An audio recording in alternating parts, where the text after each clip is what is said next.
আমি কমলিকা, বয়স 40। আয়নার সামনে দাঁড়িয়ে প্রতিদিনই নিজেকে দেখি। খুঁজি যায় এক সময় ছিল, কিন্তু এখনটা নেই। ফর্সা দায়ের রঙে এখনও জৌলুস আছে ঠিকই, কিন্তু চোখের কোণে সূক্ষ্ম রেখা, নাভির নিচে জমে ওঠা হালকা মেদ, আর দীর্ঘদিনের শাড়ি পরার অভ্যেসে শরীরটাই এক ধরনের স্থিতি এসে গেছে। আমার নিতম্ব কিছু ভারী, বক্ষযুগল এখনও রাখলেও বোঝা যায় যে বয়সটা এখনও ছেড়ে দেয়নি, আবার আগের মতো করে ধরা দেয় না। আমার চালচলনে হয়তো এখনও একটা অভিজাত আছে, স্লিভলেস ব্লাউজের আরাম আর গভীর রঙের শাড়ি। এই রূপ আমি নিজে বেছে নিয়েছি, তবে কারো জন্য নয়। কিন্তু যে জন্য বাঁচা, সে তো থাকেই না। রাজীব আমার স্বামী, সে ব্যবসায়ী মানুষ। ৩-৪ মাস পরপর ফিরে আসে এই বাড়িতে। ফেরার পর যেন আমি একজন পরিচারিকা, তার প্রাত্যহিক জীবনের অংশ মাত্র। স্পর্শ নেই, কথা নেই, চোখে চোখ রাখার কোনো প্রয়াস নেই। তখন বর্ষাকাল, বৃষ্টি থেমে থেমে পড়ছে। নতুন করে কলেজে ভর্তি হয়েছে রাজীবের আগের পক্ষের ছেলে অর্জুন। বয়স মাত্র 21, কিন্তু কথা বলার মধ্যে একটা পরিণত ভাব। প্রথম প্রথম কিছুটা দূরত্ব ছিল স্বাভাবিকভাবেই, কিন্তু দিন যেতে লাগলো। আমি রান্নাঘরে থাকলে সে পাশে দাঁড়িয়ে পানি চাইতো, কখনো চা বানিয়ে দিত আমার জন্য। একদিন আমার অসুস্থতা দেখে নিজে রান্নাও করল। সেই দিন প্রথম সে আমার মুখে বলল, তুমি একা থাকো, আমি বুঝি। এই তুমি বলে ফেলার পর আমাদের সম্পর্কের ভাষা বদলে গেল। আমি স্নেহ খুঁজছিলাম, আর অর্জুন ছিল এক ধরনের আদর। একটা রাত যখন পুরো বাড়িতে ঝড় উঠেছিল, বিদ্যুৎ ছিল না, আমি ঘরের কোণে বসেছিলাম এক কাপ চায়ের কাপ হাতে। হঠাৎ অর্জুন এসে পাশে বসল। দীর্ঘ সময় ধরে আমরা দুজন কথা বললাম। সে তার মায়ের কথা বলল, আমার নিঃসঙ্গতার কথা শুনল। খুব অদ্ভুত একটা শূন্যতা আমাদের ঘিরে ছিল।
একদিন রাতে ঝড় উঠেছিল, জানালার কাপ কাঁপছিল, বাতি নিভে গিয়েছিল হঠাৎ।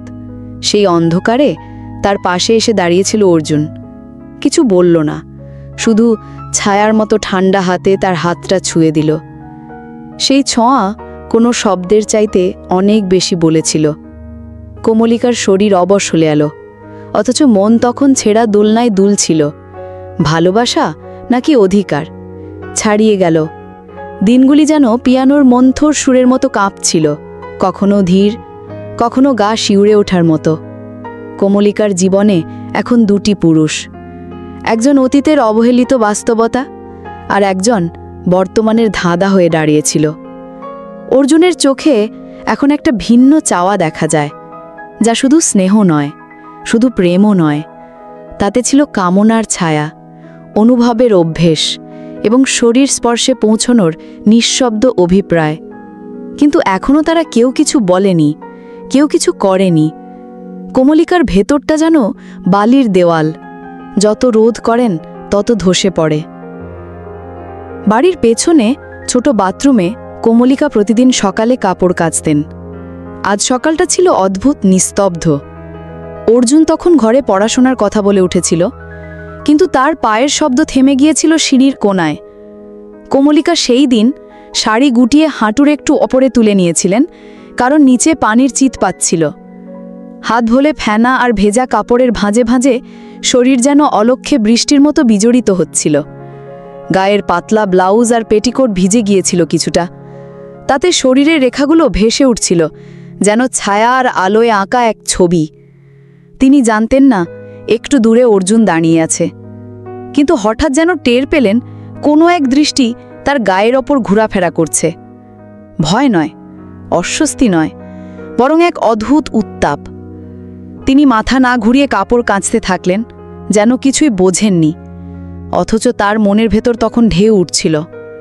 অর্জুন দাঁড়িয়েছিল স্তব্ধ হয়ে।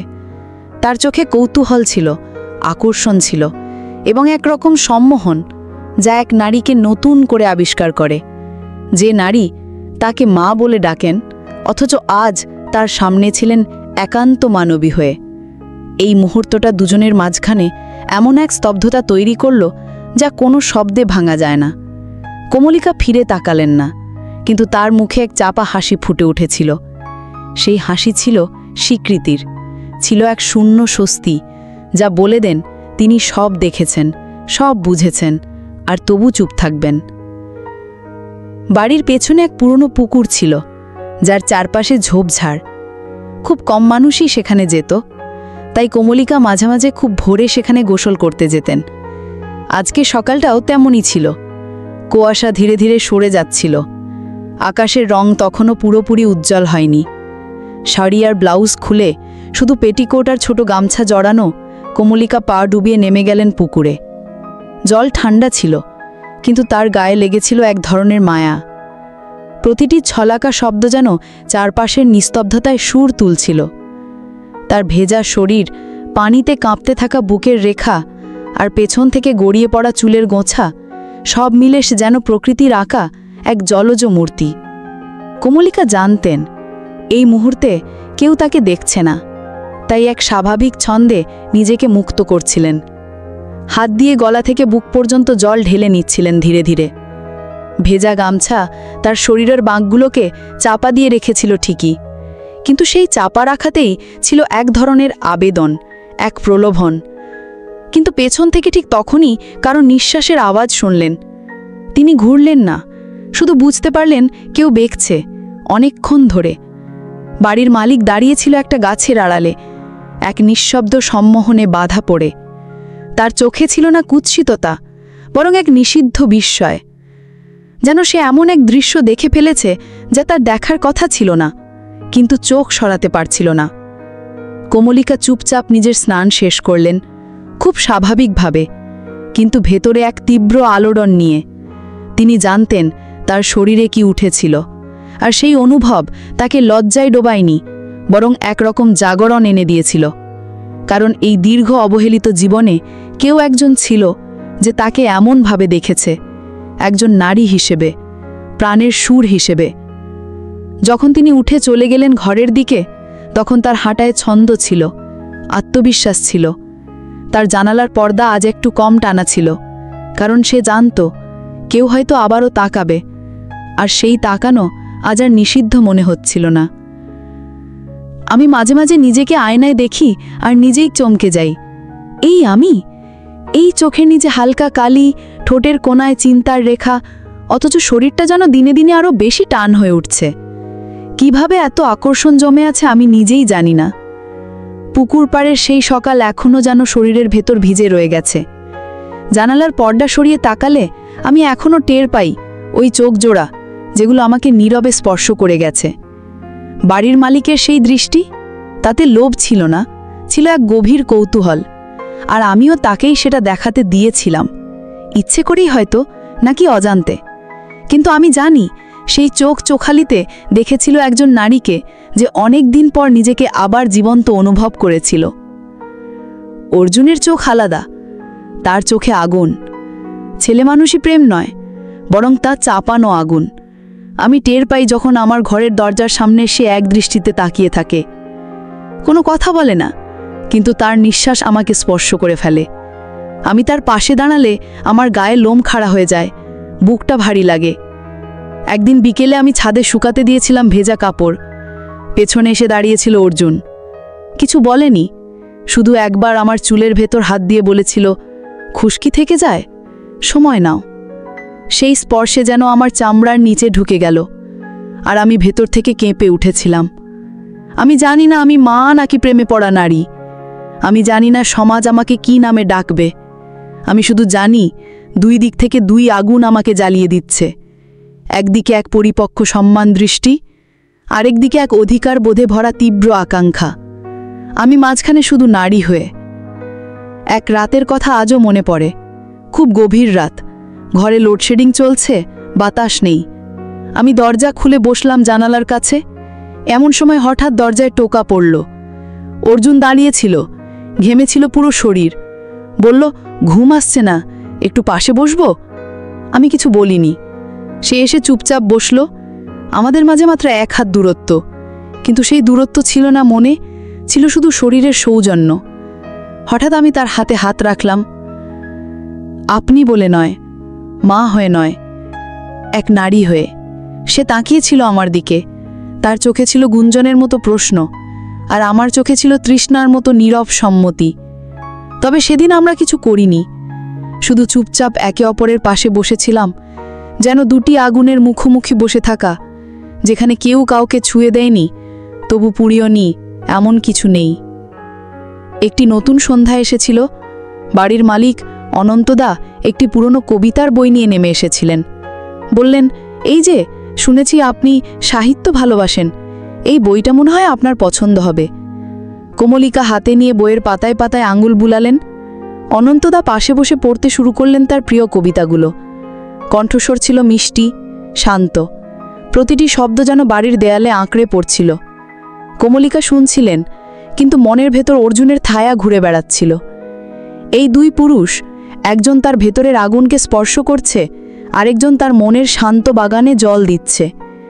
অনন্তদা জ্বলে যাওয়ার পরও সেই কবিতার সুর কানে বাজছিল।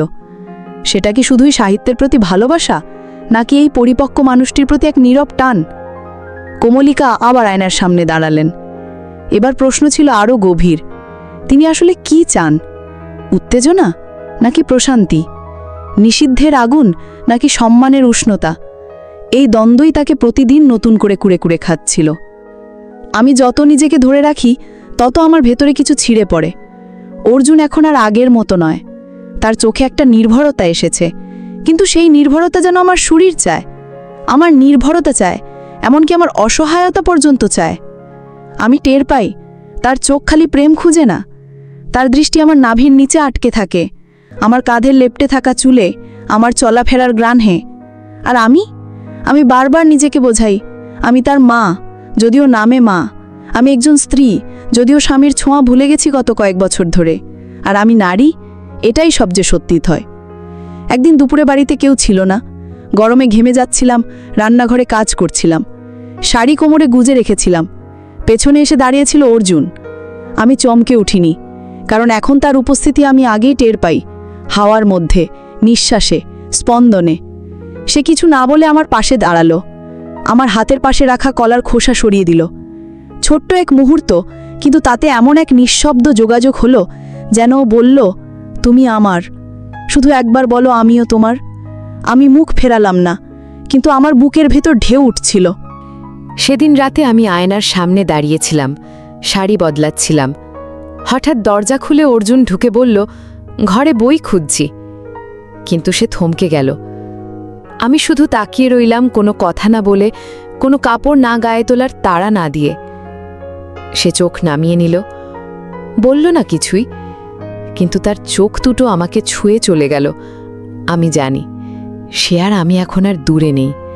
শুধু একটা ছোট্ট অজুহাত, একটা ছোট্ট ভুল মুহূর্ত, সেইটুকু দরকার আমাদের সংযমের শেষ সীমা পেরোনোর জন্য। সেই দিনটা ছিল অদ্ভুত। আকাশে মেঘ জমেছিল, বাতাসে ঘাম আর ধুলোর গন্ধ। বাড়ি ফাঁকা ছিল, কাজের মেয়েটি ছুটি নিয়েছিল আর রাজীব স্বামী মাঝখানেই শহরের বাইরে। বিকেলে ঘরটায় হঠাৎ করে হালকা অন্ধকার নেমে এলো। জানালার কাছে জমা হয়েছিল ঘামের মতো শিশির। আমি একা বসেছিলাম বারান্দায়, মাথায় স্নানের পরে শ্যাতানো ভেজা তোয়ালে, গায়ে হালকা একটা সাদা শাড়ি আর ভেতরে শুধু ব্লাউজ। ব্যতিক্রম করছিলাম, কিন্তু জানতাম সাদা শাড়ির নিচে শরীর দেখা যায়। আমার কেন যেন পাত্তা দিতে ইচ্ছে করছিল না। আর ঠিক তখনই এলো অর্জুন। সে কিছুই বলল না, শুধু এসে পাশে বসল খুব নরম করে, যেন ধাক্কা না দেয় আমাকে। তার শরীর ভিজেছিল বৃষ্টিতে, ছোট ছোট বিন্দু গড়িয়ে পড়ছিল গলার বেয়ে। গায়ের গন্ধে একরকম কাঁচা পুরুষের সুরসুরি। আমি তাকালাম না তার দিকে, তবু আমার টের পাচ্ছিল তার চোখ আমার গলার হাড়ে আটকে আছে, আমার ঘাড়ের নিচে জমা শাড়ির আঁচলে। আজ খুব চুপচাপ লাগছে আপনাকে, সে বলল। আমার গলা শুকিয়ে গিয়েছিল, তবু বললাম, সব ঠিক আছে। তারপর যেন সময় দাঁড়িয়ে গেল। আমরা দুজন চুপ করেছিলাম, কোনো শব্দ নেই, শুধু দেহের গন্ধ, নিঃশ্বাস আর জলের টুপটাপ শব্দ। তারপর হঠাৎ সে আমার হাত ধরল, খুব আস্তে, কিন্তু এতটা গভীর অনুভবে, যেন বহু বছর ধরে সে শুধুই একটা মাত্র সাহস সঞ্চয় করছিল। আমি হাত ছাড়ালাম না। আমার চোখের পাতা ভার হয়ে এলো, বুকের নিচে এক ধরনের চাপা কাঁপুনি শুরু হলো, যা ভালোবাসা নয়, শুভ কামনাও নয়, তার মাঝখানে থাকা এক দাহ। সে কাছে এলো আমার কানের পাশে, নিঃশ্বাস ফেলল। আমার শরীর নিজে থেকে সরে গেল না। আমি জানতাম এই মুহূর্তের পরে সব বদলে যাবে, সম্পর্ক, সামাজিক নাম, ভালো খারাপ সব। তবু আমার শরীর বলছিল, এই ছেলেটি তোমাকে জীবিত করে তুলেছে। এই মুহূর্তে সে কার কি তা ভুলে যাও, তুমি এখন শুধু নারী। অর্জুন আমার ঠোঁটের দিকে তাকালো, কিন্তু এগিয়ে এলো না। আমি চোখ বন্ধ করলাম। আমি কখনোই ভাবিনি আমার গল্প এমন হবে। আমি একজন সৎ মা, এক ব্যবসায়ীর স্ত্রী, সমাজের চোখে সংসারী নারী। কিন্তু সেদিন রাতে আমি শুধু ছিলাম একটা হৃদয়, একটা তৃষ্ণা, একটা নিঃশ্বাস। অর্জুনের চোখে আমি ভেসে গিয়েছিলাম। তার আঙুল যখন আমার কাঁধ ছুঁয়ে গলে পড়ে শাড়ির ভাঁজে, আমি কেঁপে উঠেছিলাম, কিন্তু আমার শরীর পিছনে সরে যায়নি। আমি চোখ খুলে তাকিয়েছিলাম তার দিকে, একটু অভিমান, একটু স্বীকারোক্তি আর এক অসহায় আত্মসমর্পণ নিয়ে। আমাদের মাঝের বাতাস গরম হয়ে উঠেছিল। সে যখন আমার মুখের খুব কাছে এলো, আমি কেঁপে উঠলাম, কিন্তু ঠোঁট সরালাম না। তার ঠোঁট আমার গাল ছুঁয়ে গেলে এক অস্পষ্ট, প্রায় অনিচ্ছাকৃত ছোঁয়ায়। আমি কিছু বললাম না, শুধু ভেতরটা ভেঙে পড়ছিল। আমি তার কাঁধে মুখ রাখলাম। চোখে জল এসেছিল কিনা মনে নেই, তবে বুক ভার হয়ে উঠেছিল। আমি কোনো মা ছিলাম না তখন, কোনো সংসারের প্রতীক ছিলাম না। আমি ছিলাম এক নারী, যে খুব গভীরভাবে ছোঁয়া পেতে চেয়েছিল। সে আমাকে জড়িয়ে ধরল, বুকের মধ্যে রেখে দিল নিজের গায়ে। আমরা দুজন বসে রইলাম অনেকক্ষণ। শরীর বলছিল এগিয়ে যাও, মন বলছিল ফিরে যাও। সেই মুহূর্তেই আমি বুঝে গেলাম, যা কিছু ঘটে গেছে তা ফিরিয়ে নেওয়া যাবে না। অর্জুন চুপ ছিল। আমি ওর মাথায় হাত বুলিয়ে দিলাম। তাকে বললাম না ভুল করছো, বললাম না থেমে যাও, শুধু বললাম, তুমি আমাকে বাঁচিয়ে তুলেছ, কিন্তু আমি এখনো মরিনি। সে কিছুই বলেনি, শুধু আমাকে জড়িয়ে ধরেছিল। আর আমি তখন বুঝতে পারছিলাম আমরা একে অপরের পাপ আবার প্রাপ্তিও। রাজীব ফিরে এসেছে। তার চোখে ক্লান্তি, চুলে রোদ লেগে থাকা ধুলো আর গলায় সেই পুরনো সৌজন্য, যেটা এখন কেবল আনুষ্ঠানিক মনে হয়। সে ঘরে ঢুকেই বলল, সব ঠিক আছে তো? আমি মাথা নেড়ে দিলাম। ভেতরের ঝড় যেন মুখের চুপচাপ ছায়ায় ঢাকা পড়ে গেল। সেদিন রাতে আমি রান্নাঘরে বসে ডাল নাড়ছিলাম, কিন্তু চোখে ভাসছিল অর্জুনের মুখ। শেষবার যখন সে আমার পাশে ঘুমিয়ে পড়েছিল, আমি সরে এসে দরজা বন্ধ করে দিয়েছিলাম। তবে যে একবার ছুঁয়ে যায় আগুন, সে কি আর আগের মতো থাকে? অর্জুন এখনও বাড়িতেই। বাবার সামনে সে স্বাভাবিক, এমন ভাব করে যেন কিছুই হয়নি। কিন্তু আমার চোখে পড়েছে তার দৃষ্টি অনেক কিছু চেপে রাখে। সে রাতের খাবারে মুখ নামিয়ে খায়, কথা কম বলে, আর আমার আশেপাশে এলেও একটা দূরত্ব রেখে চলে। আর আমি এখন আয়নায় নিজের চোখে তাকাতে ভয় পাই। আমার শরীর জানে কি ঘটেছিল, আমার মন জানে কি চেয়েছিল, আর আত্মা জানে আমি নিজে কি কোথায় নিয়ে এসেছি। রাজীব বুঝতে পারছে না, হয়তো সে বুঝলেও মুখ খুলছে না। হয়তো তার চোখে আমি এখনও স্থির, হয়তো অনেক কিছু সে দেখেও না দেখার ভান করে। কিন্তু আমি টের পাচ্ছি বাড়ির দেয়ালে এখন নীরব কিছু অভিযোগ জমে উঠছে। একদিন রাতে রাজীব হঠাৎ বলল, তুমি এখন একটু অন্যরকম লাগো, ঠিক বোঝাতে পারছি না। আমি মাথা নিচু করলাম। আমার চোখে জল আসছিল, কিন্তু আমি ওর সামনে কাঁদতে পারছিলাম না। কি বলতাম? তোমার ছেলে আমার ভিতরটা জ্বালিয়ে দিয়েছিল? না, এ কথা কেউ বলে না। আমি আর পারছিলাম না। ভেতরে একটা ভার পাথরের মতো জমেছিল বুকে। দিন যায়, কিন্তু আমার মুখে শব্দ আসে না। অর্জুন আর আমার মাঝে এক বিষণ্ণ দূরত্ব। চোখাচোখি হলে দুজনেই অন্যদিকে তাকায়। সে আর আগের মতো ছুঁতে চায় না, আর আমিও এখন শাড়ির আঁচল সামলে রাখি, কিন্তু তবুও চোখের ভিতর কিছু ঢাকা থাকে না। একদিন রাতে রাজীব এসে আমার পাশে বসল। তুমি জানো, আমি কাজ নিয়ে ব্যস্ত থাকি, কিন্তু মানে এই নয় যে আমি অন্ধ। আমি থমকে গেলাম। সে কিছুই বলল না, শুধু উঠে গেল বারান্দায়। আমি বুঝে গেলাম সে জানে, হয়তো অনেক আগেই জেনেছে, শুধু মুখ খোলেনি, কারণ তাতে যা ভেঙে যাবে তার জোড়া লাগবে না। অর্জুনকে আমি কিছুই বলিনি, শুধু তার ঘরের দরজায় একদিন দাঁড়িয়ে বলেছিলাম, এখন থেকে তোমার জীবনে অনেক কিছু নতুন আসবে, আমাকে ভুলে যেও না, কিন্তু আমার মতো কাউকে আবার এভাবে ছুঁতে যেও না। সে মাথা নিচু করে রইল। তাকে আর কখনো কাছে থেকে ছুঁইনি। আমার শরীর আর তার দিকে এগোয়নি। আমার মন চেয়েছিল, কিন্তু আমি জানতাম কিছু সম্পর্ক শুধু ভুল হয়ে যাওয়ার জন্যই জন্মায়। আর অনন্তদার সঙ্গে যা হয়েছিল, সেটাও ছিল এক ধরনের বেহায়াপনার আকর্ষণ।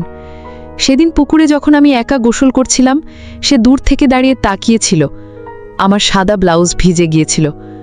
আমি জানতাম সে দেখছে, তবু আমি সরে যাইনি, কারণ সেই এক মুহূর্তে আমার ভেতরের নারী শুধু দেখা যেতে চেয়েছিল। পরে সে একদিন কাছে এসে বলেছিল, আপনি খুব আলাদা। আমি তাকিয়ে বলেছিলাম, আমি যা নই তা হতে চেয়েছিলাম এক সময়, এখন আর না। সে আর কিছু বলেনি। ভাড়াবাড়ির চুক্তি শেষ হলে সে নিজেই নতুন ভাড়াটিয়ে খুঁজে নিয়ে চলে গেল। আজ আমি বারান্দায় দাঁড়িয়ে আছি। দূরে কলেজের দিকে হেঁটে যাচ্ছে অর্জুন, একেবারে তরুণ, উচ্ছ্বাসে ভরা। রাজীব ভেতরে বসে হিসেবের খাতা দেখছে।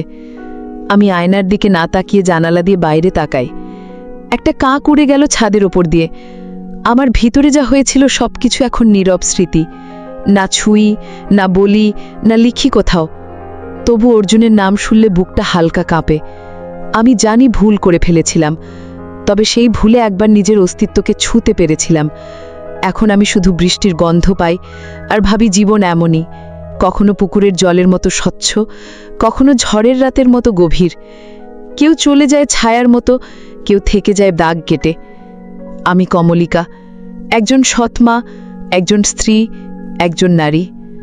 আমার গল্প হয়তো শেষ হয়নি, শুধু এক অধ্যায় বন্ধ হয়েছে।